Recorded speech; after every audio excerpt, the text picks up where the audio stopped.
सतगुर कहें करो तुम सोई, मन के कहे चलो मत कोई। ये भौ में गोते दिलवावें, सतगुर से बेमुख करवावें। भाई जब तक आंखों के केंद्र पर एकाग्रता स्थापित नहीं होगी तब तक हमारा सुमिरन भजन नहीं बनेगा। तो शुरुआत यहाँ से करते हैं कि जिन लोगों को नामदान मिल चुका है वो कृपया इस सत्संग को बहुत ध्यान से सुने और अंत तक सुनने की कोशिश करें। मैं आपसे एकाग्रता के लिए कह रहा था कि एकाग्रता जब तक स्थापित नहीं होगी दोनों आंखों के मध्य में हमारा सुमिरन सार्थक नहीं होगा, हमें सुमिरन में रस नहीं आएगा। मैंने कई बार अनुभव किया है, वही आपके साथ साझा कर रहा हूँ, क्योंकि हम नाम जपते रहते हैं और हमारी एकाग्रता ना होने के कारण हमारा ध्यान जो है वो बहिर्मुखी शक्लों और पदार्थों का चिंतन करता रहता है और ऐसा करने के कारण हमारी एकाग्रता नहीं बन पाती। आप सभी ने अनुभव किया होगा, रोज सुबह दोपहर शाम जब भी समय मिलता है आप सुमिरन करने बैठते हो, उस समय क्या पाते हो? क्या आपके अंदर कभी एकाग्रता बनी?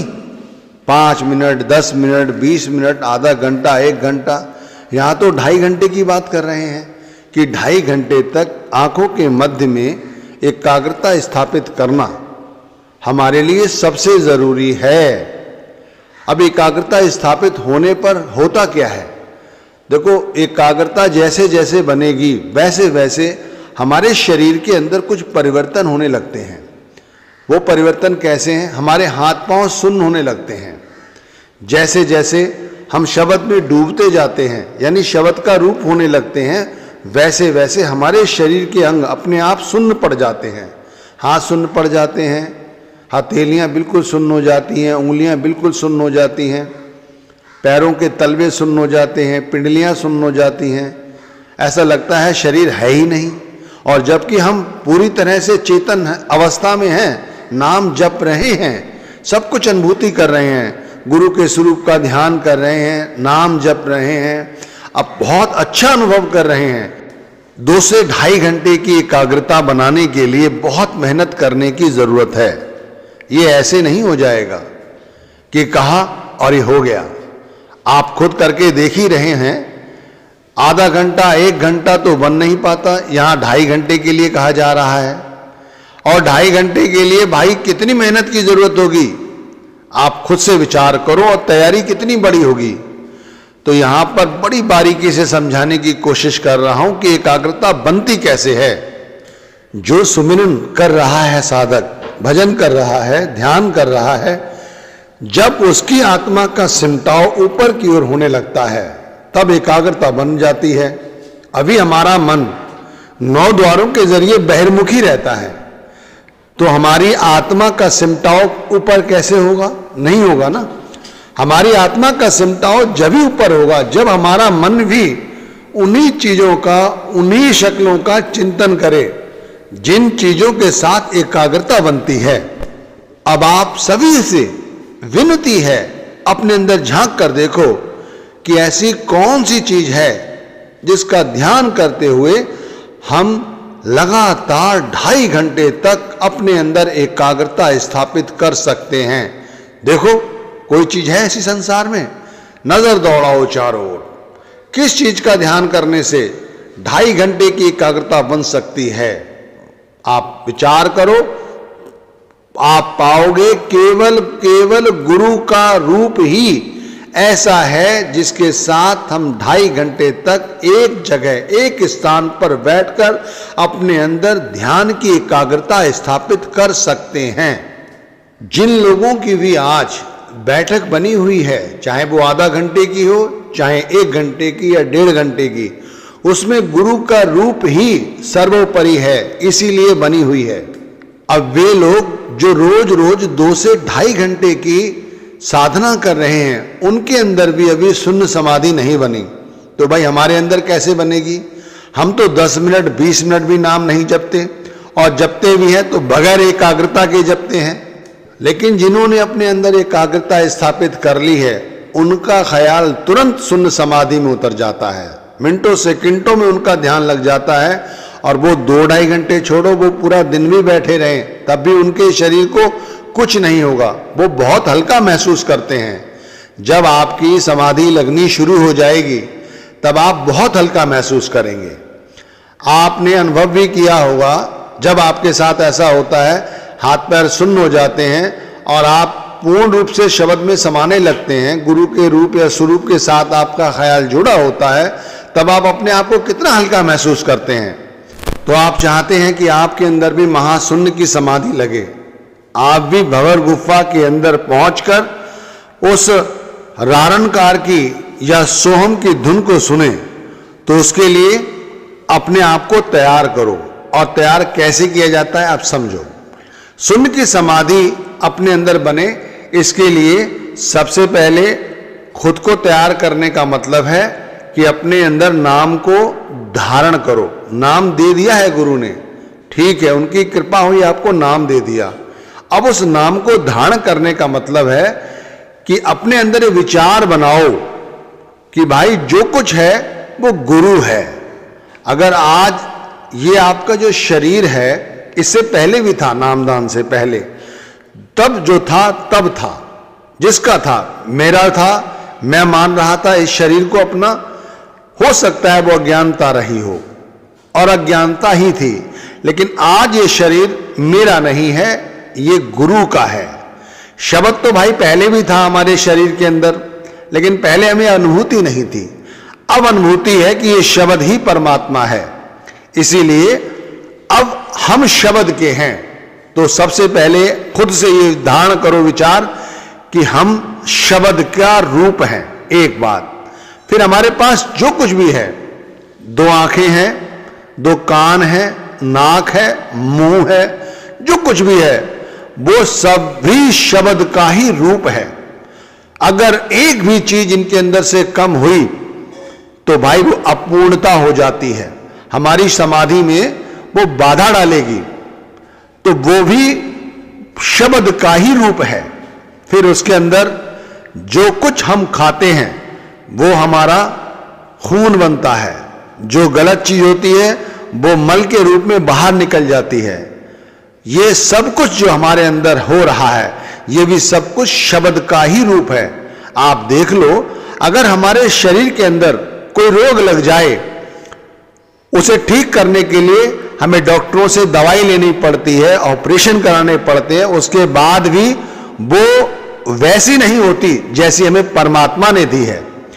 तो हमें परमात्मा का धन्यवाद करना है और उसका शुक्रगुजार होना है, और मुंह से नहीं, अंदर से इस चीज की अनुभूति होनी चाहिए कि भाई ये वाकई में सब कुछ परमात्मा का है। तो ये पहली बात आपकी हुई कि अगर मैं आज सुंदर हूं, मैं स्वस्थ हूं, मुझे सब कुछ दिखाई दे रहा है, मेरे ऑर्गन्स काम कर रहे हैं, ये सब कुछ शब्द है। फिर उसके बाद जो हमारी दूसरी चीजें हैं, जैसे परिवार हुआ, कारोबार हुआ, घर हुआ, संपत्ति हुई, घर के अंदर जो चीजें हैं, जिस देश में हम रहते हैं, जिस जाति में हमने जन्म लिया है, उन सभी में अपने मालिक का धन्यवाद करना है और सभी में उनका शुक्र अदा करना है। दाता तेरा शुक्र है, तेरा शुक्र है, इस बात की अनुभूति होनी चाहिए, अंदर आनंद होना चाहिए, उत्सव होना चाहिए। और उसके बाद इन चीजों को अपना ना मानना। समाधि की शुरुआत यहां से होती है, आप समझ रहे हैं। बिल्कुल कतई भी अपने मन में विचार ना लाएं कि इनमें से कोई भी चीज हमारी है, वो सब कुछ शब्द की है, ईश्वर की है। अब इसे प्रैक्टिस में लाएं। कैसे? सुबह उठे, 1 मिनट के लिए अपने आंखें बंद करके इन बातों पर विचार करें। फिर दिन में भी इस बात पे विचार करें, जब याद आ जाए तब विचार करें और अपने आप से कहें कि ये सब कुछ ईश्वर का है। घर में सुंदर स्त्री है, चरित्रवान स्त्री है, तब भी वो मालिक का ही रूप है। और घर में कोई ऐसा बच्चा है जो लड़ता है, झगड़ता है आपके साथ, तो वो भी मालिक का रूप ही है। अपनी कोई नहीं चलानी, अच्छा हो रहा है तो भी कर्मों का प्रभाव है, उसका फल भुगत रहे हैं। और अगर बुरा हो रहा है तो भी कर्मों का लेखा जोखा है, हम उसका हिसाब दे रहे हैं। हमें तनिक भी इसके अंदर अपनी नहीं चलानी है। फिर ये बढ़े और पौड़े, ऐसी भी मन में इच्छा नहीं लानी है। अगर वो बढ़नी है, पौड़नी है तो पौड़ेगी। हमारा काम है कर्म करना। कर्म फल के ऊपर यदि ध्यान रखोगे तो आसक्ति बनेगी, और आसक्ति बनने पर हमें मोह जागृत होता है। मोह लोभ का कारण बनता है। जब लोभ पूरा नहीं होता तब हम क्रोध करते हैं, और क्रोध अहंकार का रूप लेता है, वही हमारे पतन का कारण है। तो समाधि की शुरुआत खुद से की और फिर उसकी अनुभूति की, उसकी प्रैक्टिस लगातार करते रहना है। लगातार श्वासों श्वास प्रैक्टिस करनी है। अब आ जाओ जो गुरु ने कहा है, जैसे विनती की गई, स्वामी जी महाराज ने कहा सतगुरु कहें करो तुम सोई। अब वो करने लग जाओ जो सतगुरु कह रहे हैं। सुबह उठो, रात्रि के तीसरे पहर उठ सकते हो तो बहुत अच्छी बात है, लेकिन जब उठ सकते हो उठो, आसन बिछाओ, बैठो, सामान्यतः आंखें बंद करो और उस ईश्वर को हाजिर नाजिर रखते हुए शब्द के साथ जुड़ने का अभ्यास करो। श्वासें सामान्य हो जाएं, तब धीरे धीरे गुरु के स्वरूप का ध्यान करते हुए नाम जपो। धीरे धीरे नाम जपो। मन में कोई ख्याल आएगा ही नहीं कि ये घर मेरा है, ये परिवार मेरा है। ना ही 9 द्वारों के जरिए ख्याल बहिर्मुखी होगा, क्योंकि हमने दिन से ही ऐसी प्रैक्टिस की है। लेकिन फिर भी हमारे कर्मों का ऐसा प्रभाव है कि हमारा मन बहिर्मुखी होता है। तो होने दो, हमें वही करते रहना है जो गुरु ने कहा है। गुरु कहते हैं मन के मते न चलना है, मन के मते नहीं चलना है, हमें गुरु के मते के अनुसार चलना है। और फिर हम वही करें, नाम जपते रहें, ध्यान गुरु का करते रहें। ख्याल बहिर्मुखी हो रहा है, होने दें, आप पीछा ना करें, आप वहीं बैठे रहें। देखो धीरे धीरे हमारे अंदर समाधि लगती चली जाती है। आप 10 दिन, 20 दिन, 2 महीने, 4 महीने लगातार ऐसे करेंगे, सबसे पहले तो आपका क्रोध खत्म हो जाएगा, आसक्ति खत्म हो जाएगी, मैं मेरी खत्म हो जाएगी, जो अभी हमारे अंदर नहीं जाती है।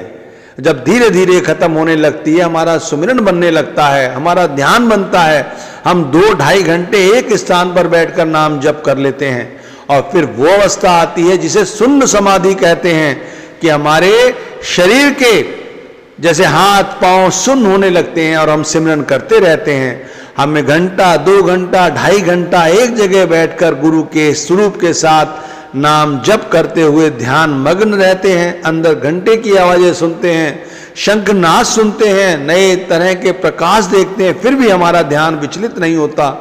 तो ये सब क्या है? ये प्रैक्टिस है भाई। प्रैक्टिस करोगे तब काम बनेगा। तो भाई रोज रोज प्रैक्टिस करनी है। अपने ख्याल को आंखों के मध्य में इस तरह एकत्रित करना है जिससे वो 2.5 से 3 घंटे एक जगह बैठकर शून्य की समाधि में उतरे।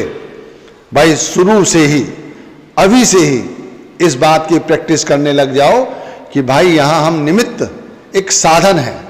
पता नहीं कितने समय के लिए हैं, हमें नहीं पता, हो सकता है आज शाम को यहाँ से चलना पड़े। आपको ये सब करने में थोड़ी कठिनाई होगी, लेकिन आप लगातार अभ्यास करते रहें, बगैर नागा अभ्यास करें। मैं आपसे सभी से विनती कर रहा हूं कि नागा ना करें, कभी भी सुमिरन में नागा ना लाएं। जो लोग 2 से 2.5 घंटे का रोज सुमिरन करते हैं, ध्यान करते हैं, भजन करते हैं, यदि वो कभी सुमिरन ध्यान भजन नहीं कर पाते हैं किसी कारण से, तो भाई वो लोग तो दिन में परेशान रहते हैं। उनका मन करता है भाई कोई चीज़ छूट गई है, और वो उस काम को कर लेते हैं, देर सवेर कहीं बैठ के अपना काम कर लेते हैं। लेकिन जो लोग घंटा, आधा घंटा भी नहीं करते, 10-15 मिनट करते हैं और फिर वो उसे टाला मटोल की आदत बना रखी है, उसी में लग जाते हैं, उन लोगों से कहता हूँ भाई रोज रोज सुमिरन करो। इसमें नागा मत लाओ, नागा लाने की जरूरत नहीं है, हमें ये रोज रोज करना है। और जो बात समझाई जा रही है वो तो जरूर ध्यान में रखो कि भाई सब कुछ नाम है, शब्द है, घर शब्द है, शरीर शब्द है, दुकान शब्द है, नौकरी शब्द है, बच्चे शब्द हैं, सब कुछ शब्द है। यानी सब कुछ ईश्वर है, परमात्मा है, हम यहाँ कुछ नहीं हैं। कभी भी यहां से उठा लिए जा सकते हैं।